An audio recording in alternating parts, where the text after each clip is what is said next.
Hi everyone! Peaceful Saturday po sa inyong lahat. Kumusta ang mga weekends nyo? I hope mapayapa at nakakapagpahinga kayo ng maayos. Ilang beses nang pinatunayan ng iba't ibang pangyayari na ang pagsisisi ay laging nasa huli.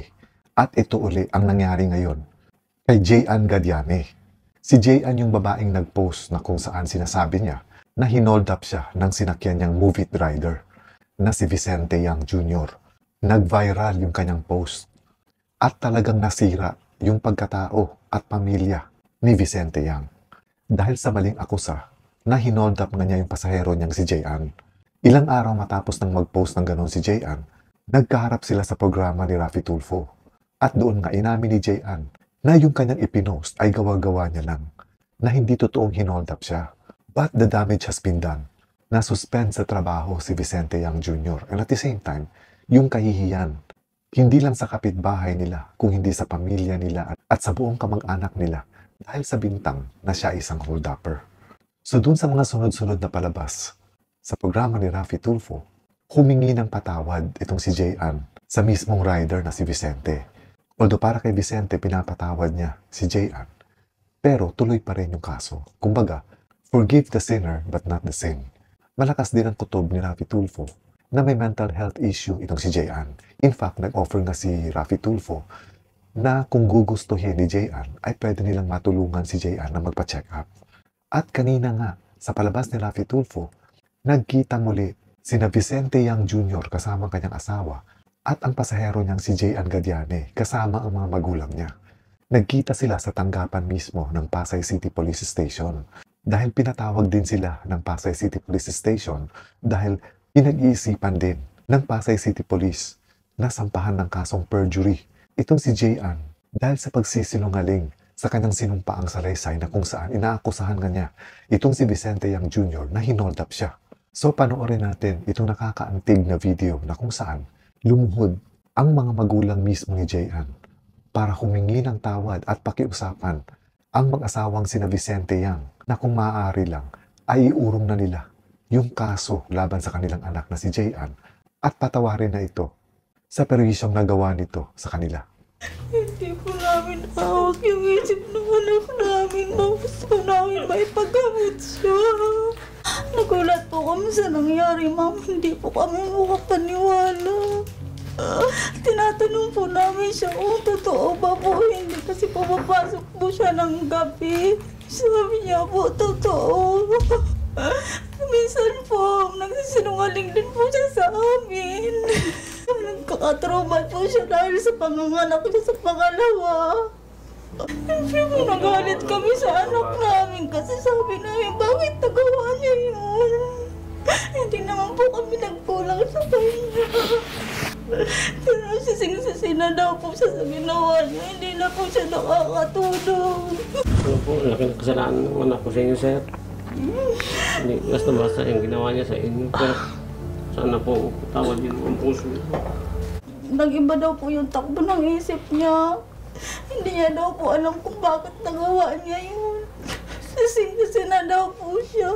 Pasensya na po kung ngayon lang po kami humarap o umano po ulit sa inyo.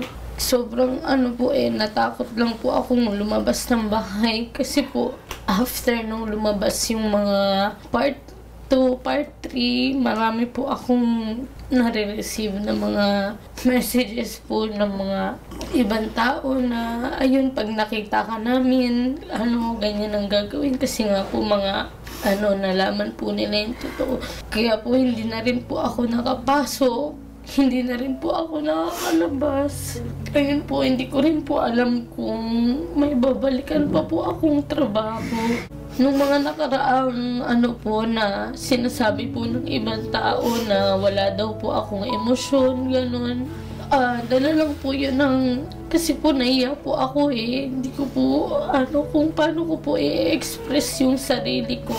At saka po, yung ganito pong mga sa utak ko, hindi po alam nila mama yun. Hindi po ako nag-open sa magulang ko kagaya ng ginagawa ng ibang anak sa magulang. Kasi po lagi akong napapagalitan, gano'n. Ayoko po sanang makulong kasi po yung mga anak ko Unang-una po ayaw kong makuha sila ng mga tatay nila. Ilang taon ko po yan pinaglaban kahit ako lang po ang nagtatrabaho. Yung mga magulang ko lang po yung nagbabantay. Ako po yung nagtatrabaho para sa kanila. Sorry po sa nangyari. Alam ko pong hindi na yun mababago. Pero po, tama po yung mga sinasabi ng mga tao sa comment section na doble o triple ang babalik dyan kay Jean. Na yun po, ngayon yung nararanasan ko. Hindi po ako nakakalabas, nakakatulog, nakakain. Ayoko po sanang makulong. Pagkatapos po nito, gusto ko pong tulungan yung sarili ko kasi gusto ko pong magpa-check up. Ayoko pong aminin to sa ibang tao kasi hindi naman po lahat nakakaintindi ng mental issue o mental problem ng isang tao. Ayoko po dati pa kasi ayoko po isipin ng mga tao na baliw po ako. Wag po kuya. Ako. Hindi po kasi ako Diyos eh. Okay, tumawa siya na ako. Tumayo kayo sir, bawal po yan. Sa Panginoon lang tayo lulod, hindi po sa tao. Tama na po. Tayo kayo sir. Sir, tayo kayo, sir. Pare-pares lang po tayo kumakain ng kanin. Tama na po. Ayaw. Tumayo ka na Tumayo dyan. kayo.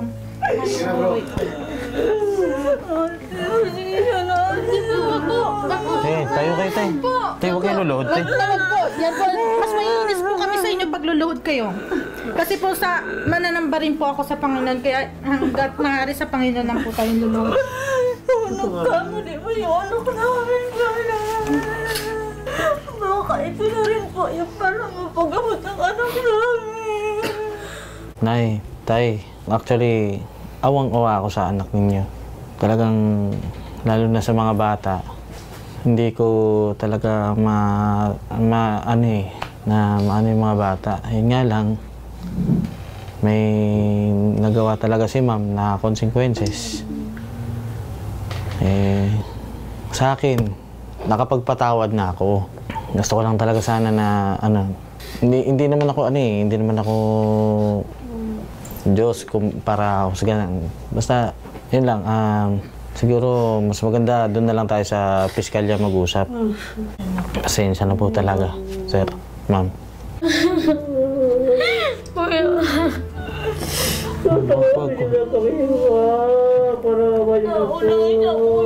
Ma'am, mag-usap tayo sa piskal.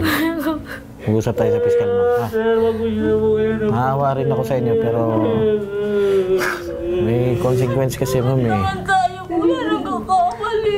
Sa totoo lang talagang awang-awa ako sa inyo. Kaso kasi, ang dami kasing nangyari, ma'am. Alam po namin natin lahat ng una natanggap namin yung Nagiging mas malala ang naging epekto nito kay Jean Gadiane. Kumbaga, yung ginawa niyang kalokohan na kung saan gumawa-gawa siya ng kwento at sinabi nga niyang hinold up siya na talagang nagdulot ng napakalaking perwisyo kay Vicente Yang Jr. at sa kanyang pamilya. Bumalik kay Jean ng sobra-sobra. Kumbaga, kinarma siya ng todo-todo. Nakakaawa rin. Paalala rin ito sa atin na mag-ingat tayo sa mga pinopost natin. Huwag na huwag tayong mag-post ng mga statements na hindi totoo o gawa-gawa lang natin. Dahil pag nagkataon na may makakabangga tayo na kung saan talagang seryoso na patulan tayo, ganito ang mangyayari sa atin katulad na nangyari kay Jean. Ang malungkot lang dito, nadamay talaga yung mga magulang niya.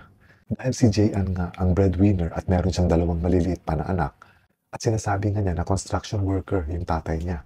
Ngayon, alam natin na ang cyber libel ay may kalakip na pagkakakulong.